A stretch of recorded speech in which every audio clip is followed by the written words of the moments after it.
T V anchor اور سابق M N اے عامر لیاقت حسین کی تیسری اہلیہ دانیہ شاہ کے خلاف اپنے شوہر کی نازیبہ ویڈیوز سوشل میڈیا پر وائرل کرنے کے الزام میں ایف آئی آر درج کرنے کی درخواست کو خارج کر دیا گیا ہے۔ درخواست ایک سماجی تنظیم کی جانب سے دی گئی تھی۔ تنظیم کے سربراہ شبیر شفقت نے ضابطۂ فوجداری کے آرٹیکل 22A کے تحت درخواست دائر کرتے ہوئے عدالت سے استدعا کی تھی کہ دانیہ شاہ کے خلاف سائبر کرائم قوانین کے تحت وفاقی تحقیقاتی ایجنسی کو کارروائی کرنے کی ہدایت دی جائے۔ ایڈیشنل سیشن جج اسلم حسین خواجہ نے درخواست پر سماعت کی اور فریقین کے دلائل سننے کے بعد فیصلہ سنایا۔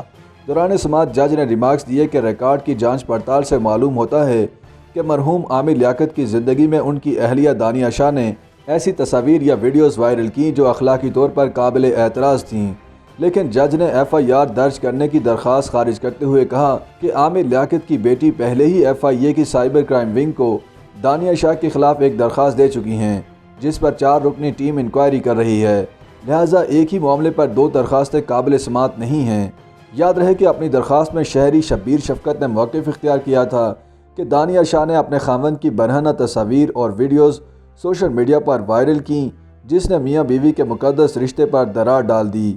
درخواست میں موقف اپنایا گیا کہ دانیہ شاہ کا ایسا عمل سائبر کرائم کے زمرے میں آتا ہے، لہٰذا ان کے خلاف قانونی کارروائی کی جائے۔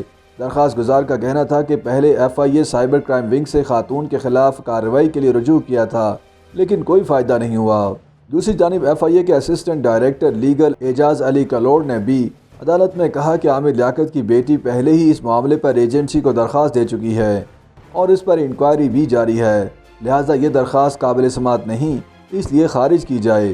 خیال رہے کہ عامر لیاقت اور دانیہ شاہ نے فروری 2022 میں شادی کی تھی، جو زیادہ وقت نہ چل سکی کیونکہ دانیہ شاہ نے مئی 2022 میں عدالت میں خلع لینے کے لیے درخواست دائر کی تھی۔ اس کے بعد ٹی وی اینکر کی برہنہ ویڈیوز بھی سوشل میڈیا پر وائرل ہو گئیں، جن کے جواب میں انہوں نے دانیہ شاہ کی نازیبہ گفتگو کی آڈیوز بھی سوشل میڈیا پر ڈال دی تھیں۔ اس کے بعد عامر لیاقت نے خود کو گھر تک محدود کر لیا تھا۔ پھر اچانک 9 جون کو عامر لیاقت کراچی میں اپنی رہائش گاہ پر بے ہوشی کی حالت میں پائے گئے تھے، لیکن ہسپتال پہنچنے پر انہیں مردہ قرار دے دیا گیا تھا۔